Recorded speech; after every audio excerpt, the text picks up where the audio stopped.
আসসালামু আলাইকুম রহমতুল্লাহি ওবরাকাতু। সম্মানিত দর্শক, আজকে আরেকটি সুন্দর জাল হাদিস নিয়ে আলোচনা করব। সে জাল হাদিসটা হলো, ইন্নাল আলিমা ওয়াল মুতাআল্লিমা ইজা মাররা আলা ক্বরিয়াতিন ফা ইন্নাল্লাহ তাআলা ইয়ারফাউল আযাবা আন মাকবারাতি তিলকাল ক্বরিয়াতি 40 ইয়াওমান। যে একজন আলেম, একজন ছাত্র তালেব ইলম যখন কোনো গ্রাম দিয়ে অতিক্রম করে, আল্লাহ তাআলা সেই গ্রামের কবরস্থান থেকে 40 দিনের আযাব উঠিয়ে নেন।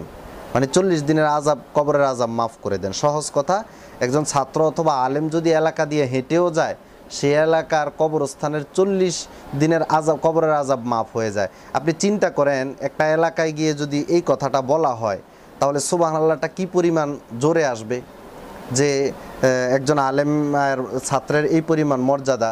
তবে এটা ভুল এবং মিথ্যা একটা হাদিস নবীজির নামে। এই ধরনের কোনো হাদিস বিশুদ্ধ এবং নির্ভরযোগ্য হাদিস নেই। আলেম এবং তালেব এলেমের ফজিলতের জন্য বহু হাদিস আছে। প্রায় কিতাবগুলোর ভিতরে বাবুল এলমি, কিতাবুল এলমি, বাবু ফজলিল এলমি ওল ওলামা, এলেম অন্বেষণের ফজিলতের অনেক হাদিস আছে।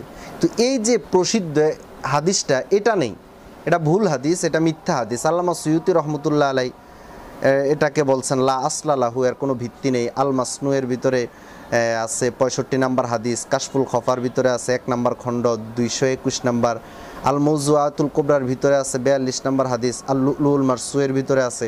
মানে জাল হাদিসের অনেকগুলো কিতাবের ভিতরে এই কথাটা উল্লেখ আছে। কিন্তু আমাদের সমাজে মা বোনদের কাছে এবং বিভিন্ন জায়গায় এই কথাটা মানুষ প্রচার করে দিছে। আর চটকদার কথা খুব বেশি প্রচার হয়।